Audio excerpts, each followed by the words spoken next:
It's Time Warner Cable's Local Edition. I'm Brad Pomerance. I'm glad you're still with us today. Our guest is Ben Green. He is the CEO of the San Gabriel Pomona Valley American Red Cross, which doesn't just deal with blood donations. It does so much more than that. It deals with disaster preparedness.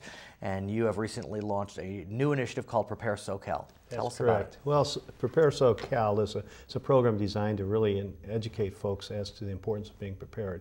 We in Southern California live in a very high-risk area for earthquakes.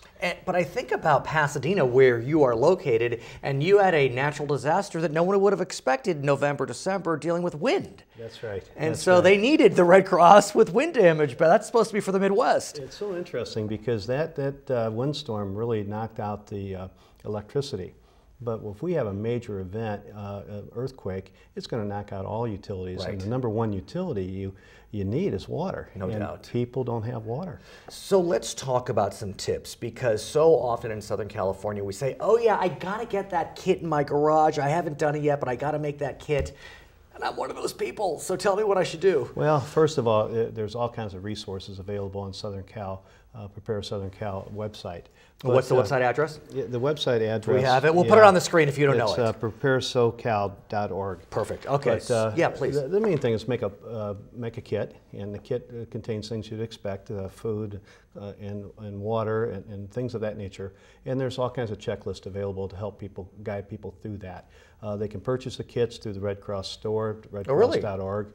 I think I'll just buy one there. Yeah, Easy enough. That's a good way to do it. But the other thing is you need to make a plan. You know, if you have family, you need to know where you're going to meet after the event, because a lot of times you'll be at work or school, and the kids need to know what the plan is and practice that plan.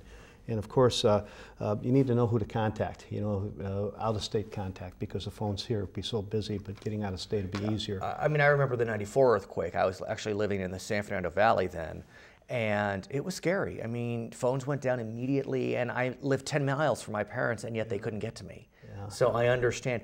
What about the notion that we need to stay informed? Staying informed is so important, and staying informed might be taking a first aid CPR class, because if you have a major event, the public safety folks are going to be so busy caring for those who are most frail, the infants and the seniors, and families are going to be left on their own.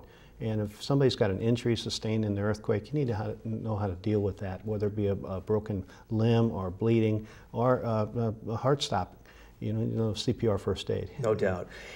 At the same time, and I don't want to be alarmist, but I think about what happened in Japan with the Fukushima quake. And in a lot of ways, folks thought after the first day or two, Japan was ready. I mean, they dealt with it in a pretty effective manner.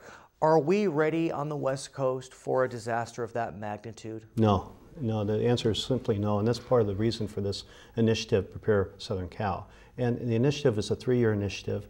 It involves a $15 million capital expense, which is building our capacity to deal with major events like a major earthquake.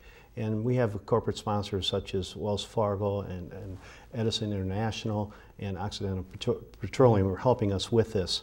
But we're building capacity in terms of volunteers, getting more volunteers involved, getting more shelter spaces, because if we have a major earthquake, Red Cross is primarily responsible for sheltering and feeding, mass sheltering. So we want to move that needle as to what we have today to more. I think about Joplin, Missouri, for example, where the Red Cross was just pivotal in helping that community. And I don't know where I would go if I were in a major quake today. Maybe I should figure that out. Well, you don't know where to go, and even if you did, where you're planning on going may not be there, of course. It might have been damaged. Right. So it's really difficult for the Red Cross to tell you that to go to a particular area. You got to listen to the radio and have radio facilities. Of course. Ben Green, I want to thank you for joining us. Don't forget the website is preparesocal.org. I'm Brad Pomerance. Back to HLN.